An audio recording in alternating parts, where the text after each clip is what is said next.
Salut à tous, bienvenue sur Increase Your Capacity, le podcast où l'on parle de développement chez les jeunes sportifs. Pour ce nouvel épisode, j'ai le plaisir de recevoir Sébastien Rattel. Salut, est-ce que tu peux te présenter s'il te plaît ?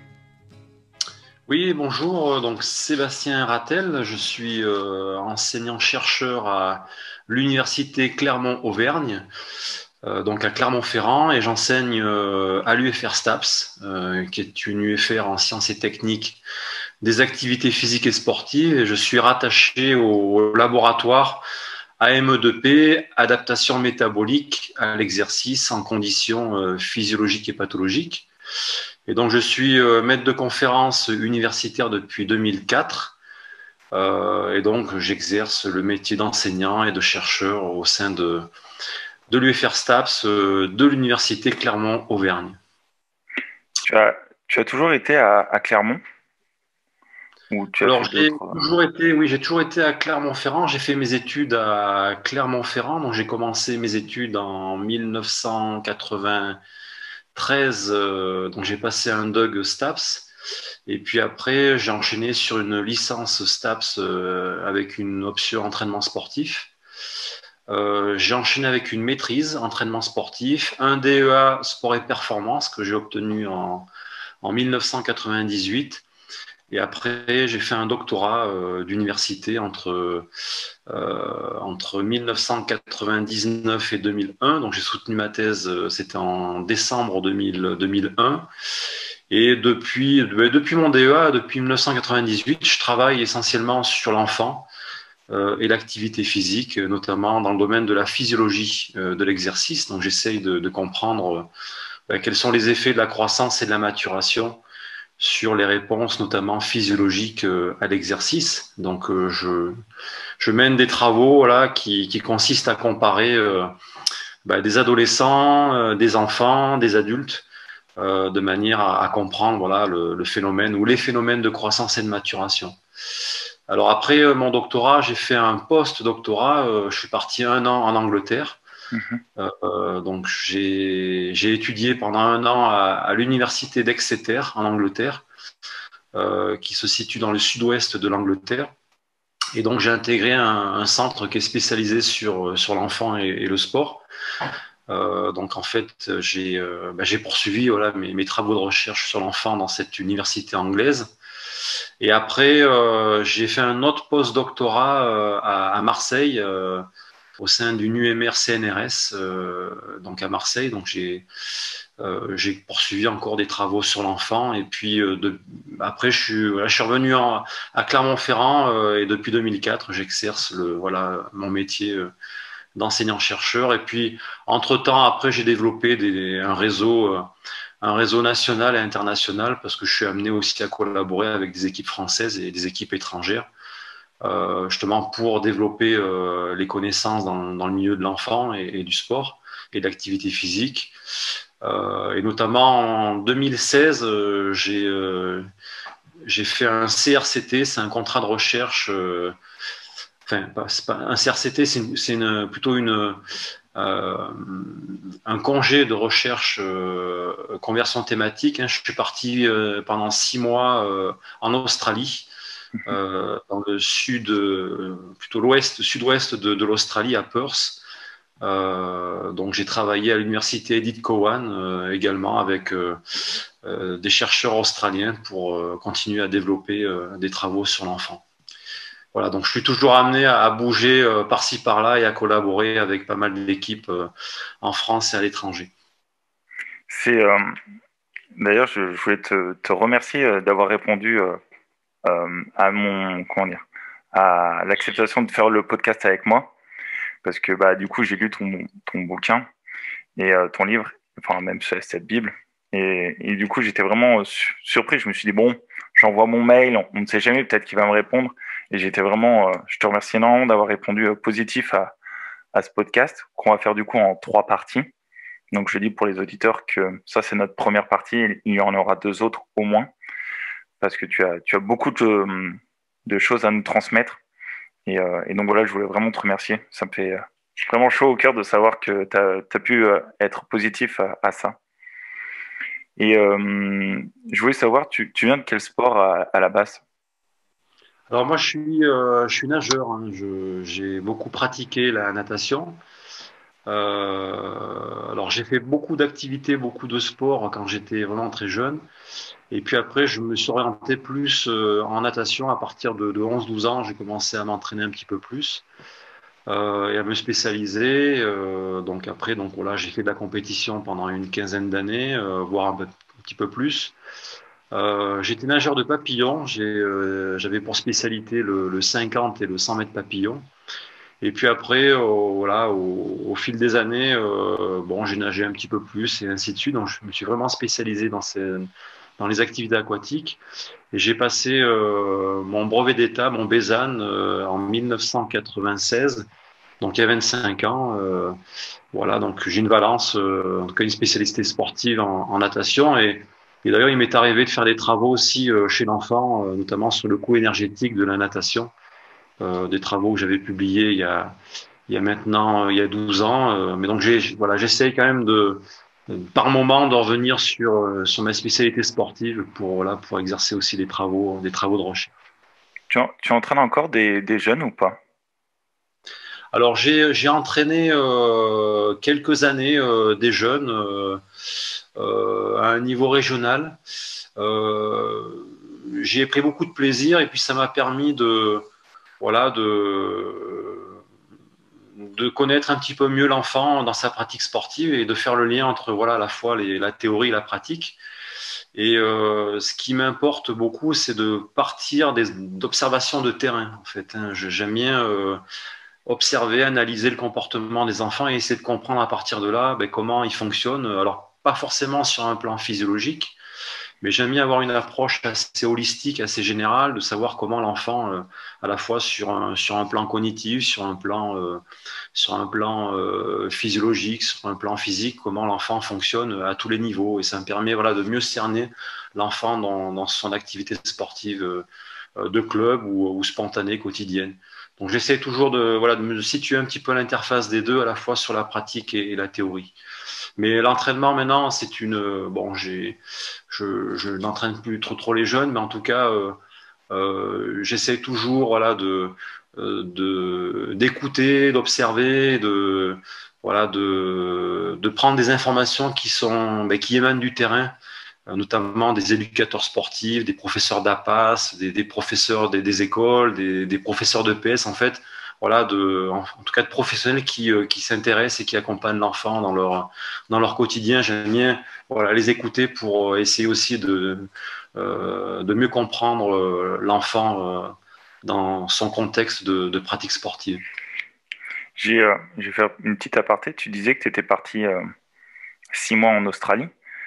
J'aimerais savoir comment s'est passé, comment ça se passe justement en Australie chez les jeunes. Alors en Australie, alors on va peut-être parler peut-être de plutôt dans Comment des ils pays structurent? Ouais. ouais, anglo-saxons, c'est-à-dire que on va dire que la structuration du sport chez l'enfant, elle est différente finalement dans des pays anglo-saxons, alors comme l'Angleterre ou donc là où j'ai pu rester un an ou en Australie. Disons que l'organisation finalement du sport à l'école ou du sport en club est un petit peu différent parce que voilà, c'est comme en Allemagne en fait. Hein, l'organisation du temps scolaire est différente de celle en France. Sachant que les enfants sont scolarisés jusqu'à voilà, jusqu'à 14h30, 15h, et puis après, les enfants ont beaucoup plus de temps libre finalement pour pratiquer une activité sportive, alors que nous en France, ben voilà, il faut plutôt attendre le temps périscolaire pour que ou le temps de club pour que les enfants puissent pratiquer un sport ou une activité sportive. Donc en fait, l'organisation est différente. Si je prends mes filles qui ont été scolarisées en Australie, voilà, pendant ces 6 mois. Bon, c'est sûr que le temps du repas est réduit voilà, à 20 minutes, une demi-heure maximum, et puis après, voilà, l'école reprend aussitôt. Mais en tout cas, voilà, à 14h30, 15h, elles étaient libres et puis elles pouvaient aller pratiquer l'activité sportive qu'elles souhaitaient. Donc en fait, il y a une organisation qui est différente voilà, de l'organisation française. Maintenant, voilà, bon, c'est un vaste débat, mais en tout cas, il y a du pour et du contre dans tout ça. Mais en tout cas, c'est vrai que le fait de passer les journées assis, voilà, bon, c'est sûr que les enfants doivent apprendre hein, forcément les différentes matières, mais en tout cas, c'est du temps de sédentarité et c'est vrai que ça favorise pas forcément l'activité physique quotidienne qui, d'après l'OMS, hein, voilà, c'est 60 minutes d'activité par jour, donc, et on y est loin finalement chez les enfants. Donc à Piet, il y a peut-être une façon de repenser les choses et l'organisation du temps de sport ou de l'activité physique beaucoup plus, fait d'une manière plus générale en France. C'est une réflexion qu'on devrait peut-être pousser un petit peu plus loin. Ouais, je suis d'accord. C'est ce qu'on disait en off. En France, apparemment, donc c'est 2 heures de sport à l'école par semaine, alors que l'OMS dit 1 heure par jour. Bon, il y a quand même un gros déséquilibre. Je dis, c'est quand même assez incroyable. Je voulais venir vers toi donc par rapport à ton livre que j'ai juste là dans ma bibliothèque. Hop là, ici. Donc la préparation physique du jeune sportif que tu as fait, qui date de 2018, c'est ça, ou 2016? J'ai oublié le 2018, j'ai. 2018, ouais. Ouais. Voilà, donc qui est très récent. Ça, c'est cool. Donc, c'est-à-dire qu'on a vraiment des choses récentes au niveau de tout ce qu'on a au niveau des études. Je voulais savoir comment est venue ton idée de faire ce livre. Bah, c'est à force d'être invité, voilà, à donner des conférences ou à être invité dans des formations, alors que ce soit à l'université sur des masters ou bien sur des formations jeunesse et sport aussi, sur des diplômes d'État ou des BP, des BPGEPS ou bien sur des diplômes universitaires de préparation physique ou des formations fédérales aussi. Donc j'interviens aussi pour pas mal de fédérations françaises ou bien pour des ligues régionales aussi dans différentes activités physiques et sportives. Et donc à force, là, il y avait pas de, je me suis rendu compte finalement qu'il n'y avait pas de livre consacré finalement à la préparation athlétique ou à la préparation physique du jeune sportif. Et j'ai senti vraiment une forte demande de la part des milieux à la fois sportifs, éducatifs et médicaux. Et je me suis dit, bah, c'est l'occasion, voilà, de prendre ma plume et de finalement de répondre aux attentes du terrain et finalement de structurer un livre. J'avais déjà produit un livre, mais c'était un collectif d'auteurs. C'était en 2014, c'est aux éditions des Iris, hein, qui s'appelle L'enfant et l'activité physique.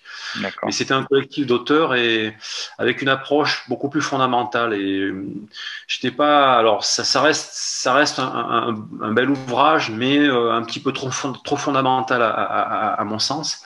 Et donc, en 2018, donc, j'ai sorti cet ouvrage-là parce que je considérais qu'il fallait orienter plus un ouvrage sur, voilà, sur l'entraînement, la préparation physique athlétique chez le jeune, avec une on va dire, un transfert plus. Ouais, un meilleur transfert de la théorie à la pratique, c'est-à-dire vraiment utiliser les connaissances scientifiques et les mettre vraiment au service des différents milieux éducatifs, sportifs et médicaux, avec une ligne directrice orientée vraiment sur l'entraînement et la préparation physique. Euh, et donc voilà, et puis je sentais qu'il y avait vraiment un besoin de la part des professionnels du terrain et quelque part aujourd'hui je suis assez ravi finalement parce que c'est un ouvrage qui semble assez bien consulté. J'ai des bons retours et voilà, plutôt des retours positifs et je sens que c'était nécessaire, voilà, pour accompagner, voilà, les professionnels de la performance, enfin orientés sur de la performance ou sur la santé chez les jeunes sportifs. Clairement, j'ai passé un BPGEPS à PT, donc activité physique pour tous, en 2000, je sais pas, 10, 12 peut-être, je sais plus combien. Et donc là où normalement nous notre public cible c'est que les jeunes. Et ce qu'on voyait c'était que en gros, allez, un enfant tu l'entraînes pas pareil qu'un adulte. Quand en gros il a une phase de puberté et donc il a un pic de croissance. Et en gros voilà les grosses lignes. Derrière, j'ai fait un BPGEPS mention D, donc musculation. Là, on l'a pas du tout abordé. Donc, on savait pas du tout comment aborder. Et je vois qu'il y a des grosses lacunes. Et même chez, je parle des intervenants, ils étaient pas trop au courant. Ils avaient déjà encadré beaucoup de jeunes. Mais quand on commence à poser des questions, en fait, on voit que c'est vague. Il n'y a pas grand-chose. Et donc, du coup, là, avec ce livre, je trouve que tu pallies vraiment à ce manque de connaissances théoriques qui nous manquait et de ressources. Combien de temps, justement, ça t'a pris pour faire ce livre? Alors, je l'ai vite écrit en fait, hein. Je l'ai écrit en moins d'un an. J'avais quelques chapitres plus ou moins décrits, mais que j'ai modifié aussi pour les rendre un petit peu plus pratiques. Mais oui, ça a été assez rapide parce que j'avais les idées claires et voilà, étant donné que ça fait plus de 20 ans que je travaille sur l'enfant, j'avais déjà un plan qui était bien organisé dans la tête et puis à force de, voilà, d'échanger avec le terrain, avec des professionnels, j'avais un plan dans ma tête qui était plus ou moins établi. Donc j'ai pris ma plume. Voilà, j'ai dû aussi m'isoler un petit peu parce que quand on écrit, il faut avoir les idées claires. Donc j'ai sacrifié on va dire quelques missions à côté, mais voilà, aujourd'hui je regrette pas parce que ça m'a permis aussi d'organiser un petit peu mieux les choses aussi dans mon esprit. Ouais. Voilà, et, Mieux structurer tes pensées. oui, c'est ça, parce que quand on a beau les penser, on a beau penser, mais si on met pas des mots sur un papier, voilà, je pense qu'on structure pas encore assez. Puis c'est en écrivant qu'il y a des idées autres qui arrivent. Donc et même en tant que chercheur aussi, ça m'a donné des idées de protocoles et des idées, voilà, de recherche, notamment toujours sur ce public enfant. Donc je trouve que c'est bien d'écrire, c'est une bonne chose. Je voulais qu'on vienne sur une des parties de ton livre. C'était, est-ce que tu peux nous parler des spécificités du jeune sportif? On va dire ses points faibles, ses points forts. Oui, alors alors je vais pas tout couvrir parce qu'on n'aura pas le temps, mais disons que Oui, c'est vrai qu'on a toujours tendance à considérer l'enfant comme un adulte en miniature. Alors c'est pas du tout le cas. L'enfant est un petit homme, mais pas un petit homme. À tous les niveaux, hein, que ce soit sur le plan physique, sur le plan physiologique, sur le plan psychologique, etc. Donc il faut vraiment considérer l'enfant comme un être à part, comme un être unique. Et même les enfants entre eux, c'est-à-dire que l'enfant, lui, alors quand je parle d'enfant, je parle d'un individu ou d'un être qui n'a pas encore subi sa puberté. Donc un enfant, en ce qui me concerne, c'est un être qui reste, qui est prépubère et qui n'est pas encore rentré dans sa phase pubertaire, donc qui n'est pas en ouais. mesure, ouais, qui est pas encore en mesure de procréer, voilà, il n'a pas encore la maturation sexuelle pour procréer en tout cas, ou On est un autour enfant. on est autour de 6-10 ans, quoi, en gros. Là, quand on parle de ce sujet-là, on est vraiment avant le pic de croissance. Oui, on est avant le pic de croissance rapide de la taille, donc on l'appelle le pic de vélocité de croissance de la taille, le PVC, et donc on est avant 12 ans en moyenne, hein, chez la fille et avant 14 ans en moyenne chez le garçon. Bien sûr, il y a des divergences en fonction des enfants parce que les enfants ne maturent pas à la même vitesse, hein. On peut avoir des enfants qui ont le même âge chronologique, qui sont nés la même année ou qui ont la même date de naissance. Mais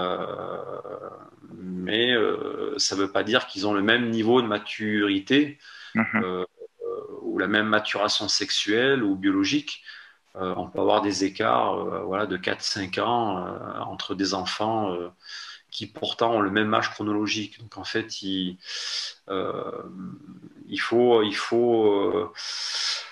encore une fois, il faut considérer l'enfant comme un être à part, comme un être unique, parce il subit deux processus, deux phénomènes, qui est la croissance et la maturation. La croissance, c'est un phénomène qui est quantitatif, hein, qui se traduit euh, par l'augmentation en dimension de la taille, en tout cas des dimensions corporelles, la taille, la masse corporelle, notamment les circonférences, les diamètres. Hein.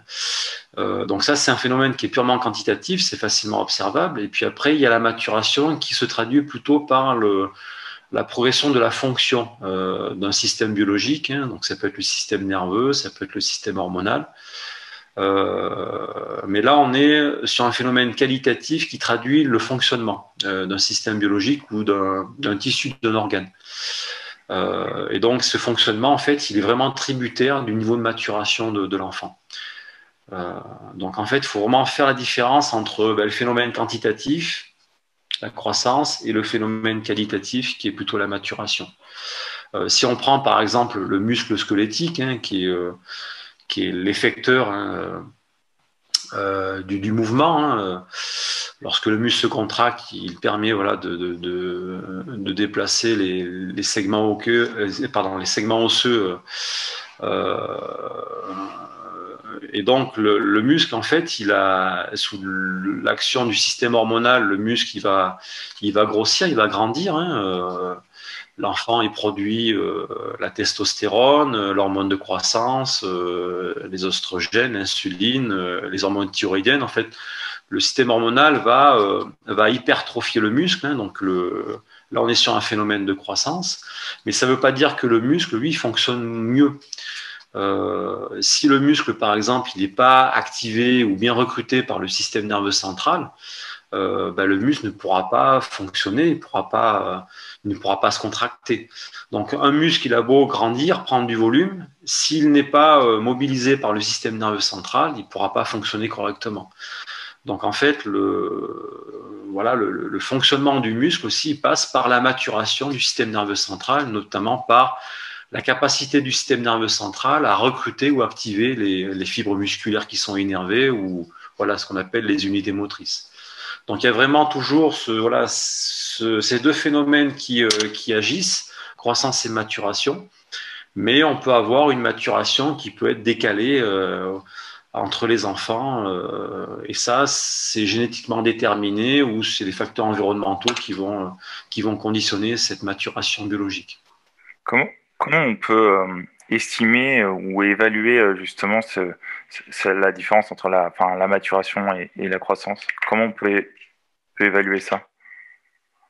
Alors la croissance, hein, il suffit de mesurer le poids avec une balance électronique, la taille debout, la taille assise, il suffit de prendre une toise, une toise que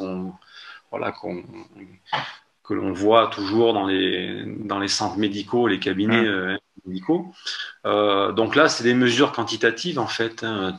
Toise, les circonférences ou des diamètres, il suffit d'un mètre ruban. Donc ça, c'est facilement quantifiable. Ça, on le fait régulièrement pour les carnets de santé. On constitue la courbe de croissance, de la taille, du poids, etc. Ça, c'est facile. La maturation, c'est plus compliqué. On va dire qu'il y a 3 niveaux de maturation. Il y a la maturation sexuelle, que l'on peut observer.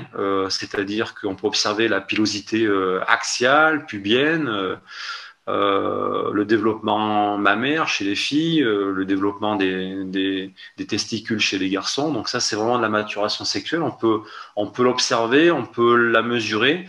Il y a ce qu'on appelle les stades de Tanner. Il y a 5 stades de Tanner. Alors, c'est vraiment les pédiatres qui utilisent cette technique-là. Donc, c'est une technique qui est très, très médicale, hein, notamment en pédiatrie. Donc, il y a 5 niveaux de maturation et en fonction du développement des gonades, en fonction du développement de la pilosité axiale, pubienne, etc., on peut évaluer cette maturation sexuelle. Mais ça, c'est vraiment d'ordre plutôt clinique et médical. Après, il y a la maturation osseuse où on peut faire une radiographie du poignet. Bon, il faut aller dans un service de radiologie, dans un CHU.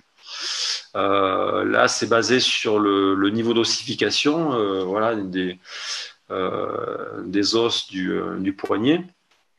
Il y a des standards, il y a des références. Il suffit de comparer finalement le niveau d'ossification, de maturation osseuse avec des références que l'on connaît et on peut évaluer le niveau de maturation osseuse. Donc là, ça nécessite une radiographie. c'est pareil, c'est clinique, c'est médical, ça a un coût qui reste quand même plus ou moins élevé. Mhm. Et après, il y a la maturation somatique qui est propre au soma, propre au corps, où là, on peut, à partir de la taille debout, de la taille assise et du poids et de l'âge chronologique, on peut estimer l'âge qui va correspondre au pic de vélocité de croissance de la taille. C'est-à-dire qu'on peut vraiment estimer à quel moment l'enfant il va subir sa plus grande vitesse de croissance. Tout à l'heure, on parlait du pic de vélocité de croissance, le PVC. Ben, le Mhm. PVC, il est aux alentours de 12 ans chez la fille, 14 ans chez le garçon, avec des équations de prédiction qui existent. Alors, c'est la méthode de Meerwald. Ça, on peut rencontrer, enfin, j'explique cette méthode-là dans le chapitre 2 de mon ouvrage. Mais en tout cas, je reprends le poids, la taille debout et la taille assise et l'âge chronologique. On peut estimer l'âge qui va correspondre à ce pic de croissance rapide et savoir voilà, si l'enfant est plutôt prépubère, pubère, c'est-à-dire autour du PVC, ou post-pubère, c'est-à-dire après le PVC. Donc ça, c'est une technique qui est très facilement accessible pour des entraîneurs, puisque une taille debout, une taille assise, un poids et l'âge chronologique, c'est facilement mesurable. Et on peut facilement classifier les enfants comme étant prépubères, pubères ou post-pubères, notamment à partir de ces simples mesures anthropométriques. Donc ça, c'est vraiment une méthode qui est de plus en plus utilisée en France et puis dans les pays anglo-saxons pour évaluer le niveau de maturité somatique. D'accord. Tu me disais tout à l'heure, tu nous disais tout à l'heure que les jeunes, donc avant le PVC, ils étaient, c'était vraiment un public spécifique qui avait des faiblesses et des points forts. Est-ce que tu peux juste revenir un peu là-dessus et en parler un tout petit peu plus, s'il te plaît? Oui, bien sûr, ouais, j'ai passé rapidement cette étape-là. Alors, c'est vrai que l'enfant prépubère, lui, s'il a des points faibles, je vais commencer par les faibles, c'est il a des longueurs segmentaires qui sont beaucoup plus courtes que celles d'adolescents ou d'adultes. Il a une coordination qui est pas très très bonne puisque son système nerveux central est en pleine maturation biologique. Donc, on a une maturation du système nerveux central qui est très importante, notamment jusqu'à l'âge de 14-15 ans, mais cette maturation nerveuse, elle continue d'évoluer jusqu'à 20-25 ans. Donc c'est vrai qu'un enfant prépubère, il a des segments plus courts, il a des mesures anthropométriques qui sont beaucoup plus petites que celles d'adolescents ou d'adultes. Il est moins bien coordonné, il est moins agile, il est moins adroit, il est moins bien équilibré. En tout cas, il fait preuve d'habiletés motrices générales qui sont beaucoup moins élevées, moins bonnes que, que celles d'adolescents ou d'adultes. Donc du coup, s'il a des habiletés générales, motrices moins développées, c'est qu'il a un rendement mécanique euh, à l'activité physique qui est plus faible. C'est-à-dire que lorsqu'on lui demande de faire un exercice, une course, un exercice de course ou je sais pas moi 10 ou 11 ou 12 km/h, si on le compare à un adulte, il va plus vite se dépenser parce qu'il a une fréquence gestuelle qui sera beaucoup plus importante, il aura une moins bonne coordination, en plus il a des qualités de rebond qui seront moins bonnes, parce qu'il a une plus faible capacité à restituer l'énergie élastique lors des cycles étirement-contraction. Hein. Il a une telle compliance tendineuse que voilà, il a beaucoup plus de mal finalement à restituer l'énergie élastique qui s'emmagasine dans le système musculo-tendineux lors des cycles étirement-contraction, et donc finalement ses qualités de rebond et de renvoi sont moins bonnes. Et donc, en fait, tout ça pour dire que le rendement mécanique n'est pas très bon en course à pied chez l'enfant par rapport à l'adulte ou par rapport à l'adolescent. C'est-à-dire qu'il va dépenser plus d'énergie à une vitesse de déplacement donnée. Et donc, sur un plan biomécanique, il est moins performant. Mhm. Donc, il va se fatiguer beaucoup plus rapidement si on lui propose des activités dont l'intensité est la même que celle d'un adolescent ou que celle d'un adulte. Donc là, c'est véritablement son point faible, ça. Hein. C'est-à-dire qu'il a. Alors déjà que le rendement de la machine humaine, il n'est pas très très bon. Un rendement en moyenne, c'est entre 23 et 25%. Hein. il y a seulement 23 à 25% de l'énergie à des fins utiles hein, qui va être utilisée pour se mouvoir, se déplacer. Hein. Et puis le reste, hein, c'est 75% à peu près qui va se transformer en chaleur. Et donc, on a forcément des mécanismes de thermorégulation qui nous permettent d'évacuer la chaleur et de refroidir le corps à l'effort. Mais malheureusement, voilà, c'est comme une voiture, on y met de l'essence dans le réservoir. Dans une voiture, il y a qu'un quart de l'énergie qui va être utilisée pour faire tourner le moteur. Et le reste, hein, le trois quarts restant, ça va être sous forme de chaleur. Et heureusement qu'il y a un radiateur sous le capot pour refroidir. Donc nous, c'est un peu la même chose, mais c'est pire chez l'enfant. Son rendement, il est plus faible et son coût énergétique de l'activité, notamment de la course, est bien plus important. Donc ça, c'est vraiment le point faible de l'enfant. Et par contre, il a un véritable point fort, c'est qu'il a des capacités de récupération qui sont extraordinaires. C'est-à-dire que l'enfant, il a, je parlais de l'énergie, il y a trois sources d'énergie possibles. Hein. Il y a, on va dire, deux sources d'énergie d'origine anaérobie, c'est-à-dire en l'absence d'oxygène. Donc, il existe la phosphocréatine musculaire qui est stockée directement dans le muscle et qui est directement mobilisable par le muscle pour reformer l'énergie et notamment l'ATP. Il y a, donc là, on parle de filière anaérobie lactique, hein, plus globalement. Après, il y a la filière anaérobie lactique qui reste d'origine anaérobie, mais qui, elle, produit, on va dire, du lactate et des ions H+, hein, des protons qui acidifient le milieu et qui créent de l'acidose et donc de la fatigue. Donc ça, ce sont les deux sources énergétiques d'origine anaérobie. Et puis, il y a la filière aérobie qui, elle, fonctionne en présence d'oxygène et qui permet de reformer l'énergie par voie oxydative et grâce à l'oxygène, grâce à l'oxydation des glucides et des lipides notamment. Et donc, l'enfant, lui, prépubère, donc il a une particularité, c'est qu'il va utiliser beaucoup plus sa filière aérobie et beaucoup moins ses filières anaérobie au cours de l'effort. Donc l'enfant prépubère, il est beaucoup plus oxydatif qu'il n'est anaérobie. Et puis après, lorsque l'enfant grandit, qu'il devient adolescent et adulte, il y a une inversion métabolique, c'est-à-dire que l'adolescent, il va devenir un petit peu plus anaérobie et moins aérobie, et l'adulte, il va devenir encore plus anaérobie et moins aérobie. Donc en fait, il y a vraiment une transformation, il y a une inversion métabolique avec la maturation. Et donc, le problème, c'est quand on devient moins aérobie, on récupère beaucoup moins vite après des efforts intensifs de courte durée qui vont solliciter notamment les filières anaérobies et qui sont source de production de métabolites et donc de fatigue. Donc, le point fort d'un enfant prépubère, c'est qu'il fonctionne beaucoup plus en aérobie que ses aînés.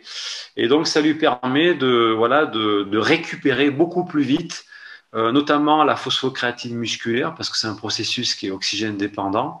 Et puis, ça permet aussi d'éliminer beaucoup plus vite les déchets métaboliques ou les métabolites, notamment le lactate et ces fameux protons qui acidifient le milieu et donc qui créent de la fatigue. Donc, l'enfant, lui, il a une capacité de récupération extraordinaire. Il n'y a pas mieux que lui, d'ailleurs. Et donc, on a beau lui proposer des efforts intensifs et répétés, il va très vite récupérer entre les efforts et donc il sera tout à fait à l'aise sur des sports intermittents qui consistent à enchaîner des courses rapides ou des sprints. C'est marrant, j'ai fait examinateur pour des BP lundi, mardi, et il y en a un qui faisait une course d'orientation en étoile. Donc, c'est-à-dire qu'ils allaient chercher un trésor, un truc comme ça. C'était un trésor qu'ils allaient chercher. Ils le ramenaient à la table, ils filaient un autre trésor, etc. Et c'est marrant de voir les gamins, ils vont se poser peut-être 2 secondes sur la table, bam, ils repartent en sprint, ils reviennent en sprint. Ils sont même capables, il y en avait un, j'ai rigolé, il part en sprint, il s'arrête à mi-parcours, il dit oh, je suis fatigué. Allez, 5 secondes après, il est reparti en sprint. C'est incroyable. Ah, c'est incroyable. Et tout à l'heure, je parlais de mon postdoc en Angleterre. J'ai testé des enfants sur une activité de type intermittente en course à pied. Donc, c'était 10 sprints de 10 secondes avec 15 secondes de pause passive entre les entre les sprints, donc ça sur un tapis de course non motorisé. Mhm. Et donc, un protocole qui est très très dur, hein, ça représente quand même une centaine de secondes à bloc avec voilà, 10 fois 10 secondes avec 15 secondes de pause. C'est vraiment, voilà, c'est très très dur. J'étais même participant et Ah, je me ça monte vite rappelle, dans le rouge chez nous. je me suis dans le rouge au bout de, voilà, de trois sprints les adultes avaient énormément de difficultés et donc ça a créé beaucoup de malaise vagos. Parce qu'en fait, la fréquence cardiaque augmente, elle diminue, réaugmente, elle diminue, donc ça fait le yo-yo. Et donc, ça crée un frein vagal et donc un malaise vagal. Donc, il y a des vomissements, etc. Et les adultes qui sont passés sur ce protocole-là, ils ont eu beaucoup, beaucoup de mal avec beaucoup de malaise. Les enfants, et j'en ai fait des protocoles de type intermittent comme ça, les enfants, j'ai jamais eu un problème, jamais eu un malaise de type vagal. C'est incroyable. Et pourtant, j'en ai testé des enfants, hein. Donc voilà, ça rejoint ce que tu disais. L'enfant, il est infatigable. Il est même comparable à. Et ça, c'est des travaux que j'ai pu réaliser récemment avec mon équipe hein, de Clermont. On a comparé des enfants à des athlètes adultes de haut niveau qui sont très très bien entraînés en endurance. Eh bien, c'est les mêmes. C'est-à-dire que un athlète endurant, adulte, il est à l'aise pour répéter des efforts intensifs parce qu'il récupère très vite entre les efforts.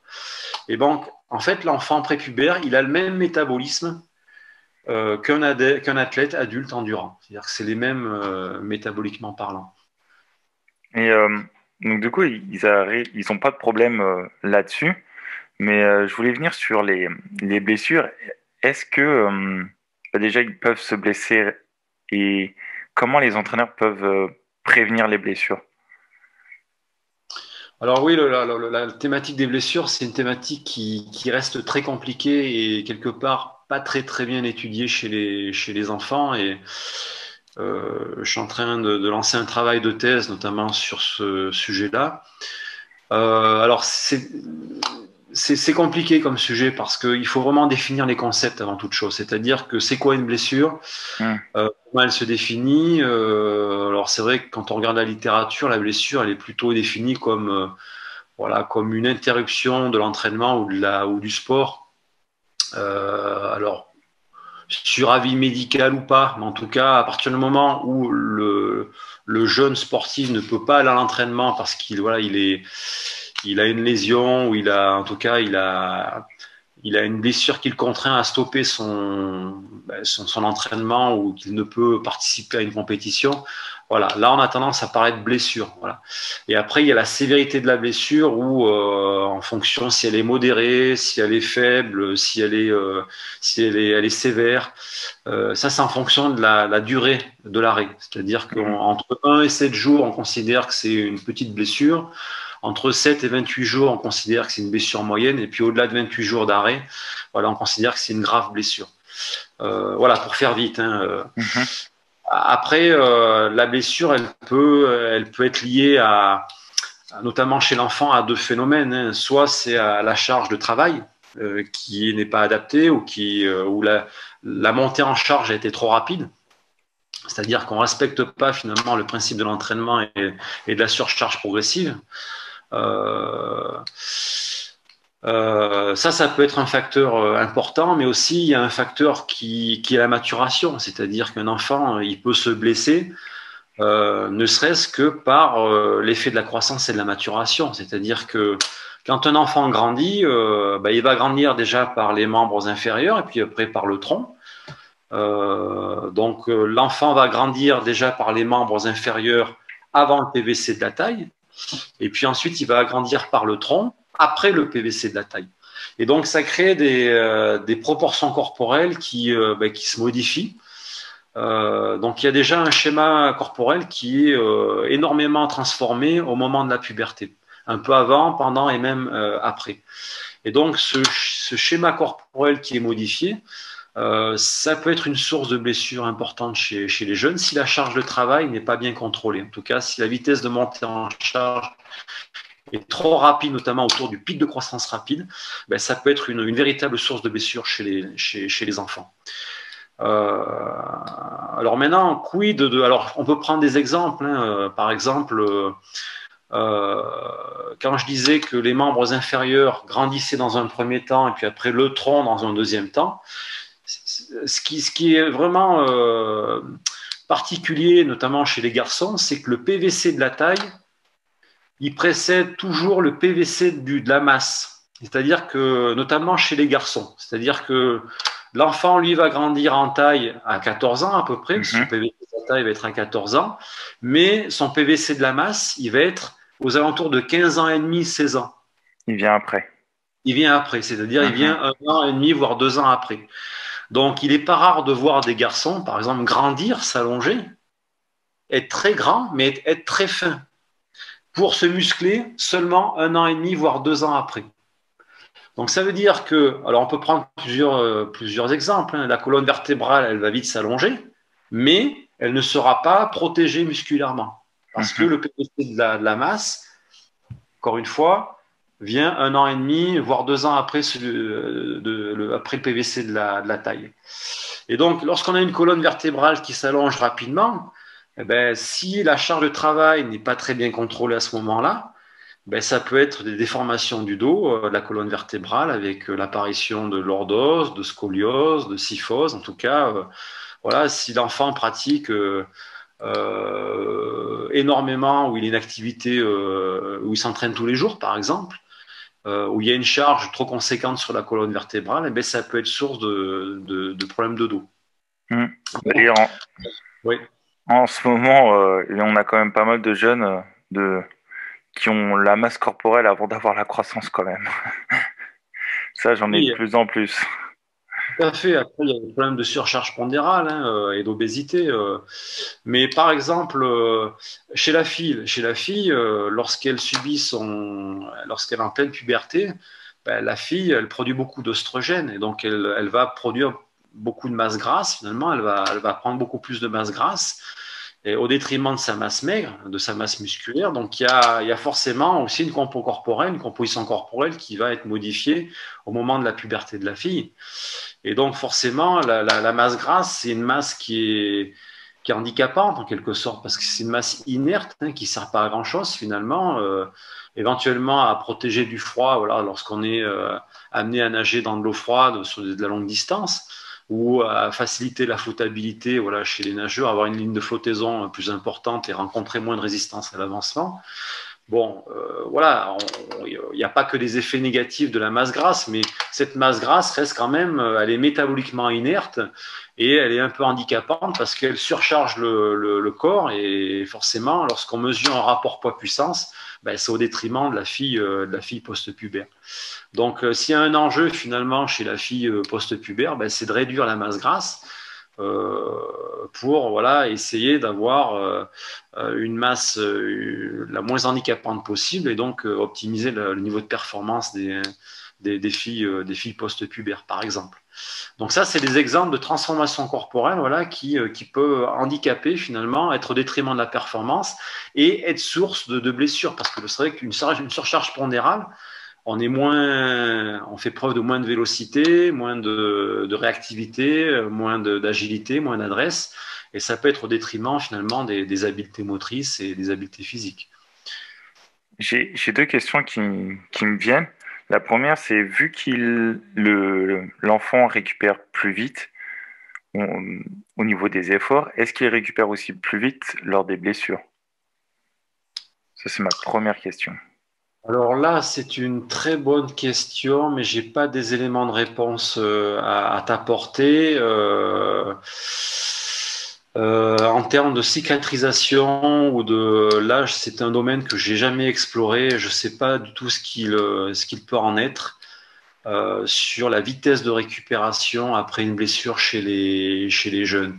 Alors, ce que je peux t'apporter comme un élément de réponse, c'est je sais que le système locomoteur passif, c'est-à-dire l'os, tendon et ligament, en fait, il s'adapte beaucoup plus lentement à la charge que le muscle. Okay. C'est-à-dire que le système locomoteur actif. Et donc, il faut, dans toute progression de la charge de travail, il faut y aller progressivement et laisser du temps à la récupération finalement pour que le système locomoteur passif, ligaments, tendons et os, puisse s'adapter à la contrainte et à la charge de travail. Voilà. Et ça, c'est voilà. Par contre, s'il y a une particularité de l'enfant prépubère, c'est que l'enfant prépubère a une compliance musculo-tendineuse qui est plus importante que celle de l'adulte. C'est-à-dire que le tendon qui est beaucoup plus compliant, il va agir comme un silent block dans un moteur de voiture. C'est-à-dire qu'il va atténuer les vibrations et il va atténuer finalement les contraintes ou les chocs au niveau musculaire. C'est-à-dire que le tendon, il agit comme un tampon mécanique, parce que le tendon, il est relativement compliant chez l'enfant prépubère, et donc il ajoute comme un amortisseur. Il amortit les chocs au niveau du muscle. Donc en fait, il y a très peu de lésions ou de micro-lésions musculaires chez les enfants prépubères, et donc du coup, il y a très peu de courbatures chez les enfants prépubères. Ouais. Ok. Et du coup, ma deuxième question, c'était, tu disais tout à l'heure qu'au niveau de la croissance, donc les membres inférieurs grandissent en premier, puis vient le tronc. Je me pose une question, c'est est-ce que c'est dû au fait aussi qu'on est bipède et donc du coup on fait forcément, on est actif sur ces membres inférieurs et donc du coup ils grandissent en premier. Et je me pose la question du coup, si on était, je sais pas moi, en quadrupédie plus régulièrement, est-ce que le tronc n'aurait pas aussi une croissance du coup, je sais pas, plus élevée ou grandirait aussi plus vite? Je sais pas si tu arrives à comprendre ma question. Oui, oui, c'est la part de l'inné, de la part de l'acquis. Maintenant, je suis pas certain que à part si la charge externe est trop importante ou la charge de travail est trop conséquente et que finalement on va dire les cartilages de croissance ou les cartilages de conjugaison sont touchés directement et voilà, que ça empêche finalement la croissance normale. Voilà, à part ce cas, je pense que notre croissance ou nos proportions corporelles, en fait, elles évoluent génétiquement. C'est-à-dire que c'est vraiment des facteurs génétiques qui contrôlent finalement la vitesse de croissance de chacun des segments corporels. Et c'est vrai qu'en moyenne, voilà, on grandit. Bon, c'est déjà la tête qui prend du volume dès le départ, parce que le cerveau, ben, c'est lui qui commande. Donc il faut, quand on regarde des nouveau-nés, par exemple, qui grandissent, on voit bien que la taille de la tête est vraiment très conséquente par rapport au reste du corps. Donc là, c'est la tête qui grandit vraiment dans un premier temps parce que le cerveau, il prend de la place, c'est la commande nerveuse, donc il faut absolument et en plus, voilà, il faut la boîte crânienne, elle doit être solide. Et d'ailleurs, il y a une densité minérale osseuse au niveau de la boîte crânienne qui est très très importante pour bien protéger l'encéphale. Et puis après, voilà, les pieds aussi grandissent aussi assez rapidement voilà, pour l'équilibre postural. Mais après, par exemple, si on prend les membres inférieurs et si on décompose la croissance des membres inférieurs au niveau des cuisses, des jambes, des pieds, notamment entre les cuisses et les jambes, il y a toujours une alternance entre la cuisse qui grandit, puis après c'est la jambe, et puis après ça revient à la cuisse, et puis après c'est la jambe. Et ça, c'est pour essayer d'équilibrer les choses et de permettre un meilleur équilibrage, un meilleur équilibre postural chez les enfants en pleine dynamique de croissance. Donc en fait, c'est purement génétique. Et notre corps, en fait, en pleine croissance, tout est bien prévu, en fait. C'est pour vraiment essayer d'équilibrer le corps au mieux durant sa phase de développement. Et du coup, pendant cette phase de développement, est-ce qu'il faut faire des étirements? Est-ce qu'il faut faire des étirements, du coup, ou pas, avec les jeunes?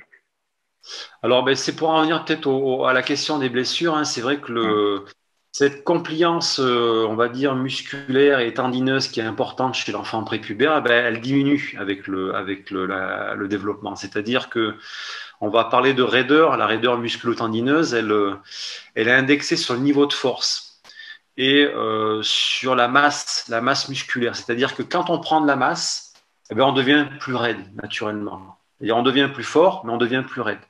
Et l'enfant, quand il est en pleine puberté, ben, il prend de la masse et il devient naturellement plus raide. Donc en fait, le système musculo-tendineux, il devient naturellement plus raide au moment de la puberté et après. Euh, et donc ce qui se passe, c'est que on va dire que le squelette s'allonge et le système musculo-tendineux, lui, il va se mettre naturellement en tension. Le muscle va se développer en largeur, notamment. Il va s'épaissir. C'est comme un arc, en fait. Quand on prend un arc, imagine que tu as le manche qui s'allonge, le squelette s'allonge, et puis tu as la corde qui va se mettre en tension. Le système musculo-tendineux va se mettre en tension. Donc, qu'est-ce qui va se passer? Il va y avoir des tensions au niveau des points d'attache des tendons sur les os. Et donc, l'os, chez l'enfant, c'est encore du cartilage. C'est de l'os qui reste encore immature, qui n'est pas totalement formé. Et du cartilage, c'est de l'os qui est friable. C'est comme du plâtre qui s'effrite. Il suffit de tirer dessus pour que ça s'effrite. Et bien, l'os, c'est pareil. Un os qui n'est pas totalement mature, qui n'est pas encore totalement solidifié, si on tire dessus, il s'effrite. Et ça crée ce qu'on appelle des micro-fissures osseuses ou des fissures osseuses, des pathologies de croissance qu'on appelle des ostéochondroses. Alors, on connaît les pathologies de croissance, la maladie d'Osgood de Schlatter au niveau de la tubérosité tibiale, au niveau du tibia. On a la maladie de Staver au niveau du calcanéum, au niveau de l'os du talon. Et donc, si les tendons tirent trop sur ces parties osseuses qui sont encore fragilisées, l'os s'effrite et ça crée des pathologies de croissance et donc des lésions. Et donc, si on veut éviter qu'il y ait trop de tension au niveau au niveau musculaire, il faut faire des étirements. Alors, il faut faire les étirements avant le PVC. Okay. Alors ça, c'est purement éducatif parce que l'enfant, il est assez flexible, il est assez compliant. Donc, en fait, faire des étirements, ça n'aura pas, sur un plan physiologique, ça n'aura pas véritablement une importance véritable, mais au moment de la puberté où le système va vraiment se mettre en tension, où le muscle va grossir, il faut faire des étirements pour garantir une certaine souplesse et éviter trop de tension au niveau des points d'attache des tendons sur les os. Et donc éviter la survenue de ces fameuses pathologies de croissance et ostéochondrose. Donc les étirements, c'est bénéfique pour éviter les blessures et pour éviter ces fameuses pathologies de croissance. Mais il faut y aller progressivement, il ne faut pas faire les étirements par à coup, il faut d'abord bien éduquer les enfants à bien se positionner, à bien se placer. Et puis après, une fois qu'ils sont bien éduqués, qu'ils savent bien faire les étirements, et après, il faut qu'ils en fassent régulièrement, notamment au moment de leur puberté. Alors, ça peut être des étirements après la séance d'entraînement. Il faut attendre un petit peu que le muscle se relâche pour qu'on puisse se relâcher et forcément bien s'étirer. Ou ça peut être des séances qui sont destinées aux étirements. Pourquoi pas? Mais en tout cas, c'est important, et je pense que c'est peut-être une façon aussi de prévenir les blessures, notamment ces fameuses survenues d'ostéochondrose. Installer une sorte de routine avec les jeunes à la fin de l'entraînement, par exemple, où ils apprennent les étirements pour que par la suite, pendant l'adolescence, ils aient gardé cette routine, ce protocole, on va dire, pour que ça soit efficace après. Complètement. C'est vraiment éducatif dans un premier temps et après, à titre préventif dans un second temps. Et puis la souplesse, c'est quand même important dans la performance. La souplesse, ça reste une qualité physique que l'on retrouve dans différents sports. Si on prend un gardien de handball, par exemple, lorsqu'il est amené à arrêter le ballon ou à faire des grands écarts, il faut une certaine souplesse. Donc c'est aussi une qualité physique indispensable pour certaines performances sportives. Ok, écoute, très bien. Tu as répondu à toutes mes questions pour cette première partie. Donc je te remercie beaucoup. Et puis on va se dire à bientôt pour le deuxième épisode, donc, où on viendra sur d'autres questions. Merci encore. Avec plaisir, Sydney. Au revoir. Au revoir. C'est la fin de cette interview. Merci à tous de l'avoir suivi. Je vous donne rendez-vous prochainement pour de nouveaux épisodes. À bientôt.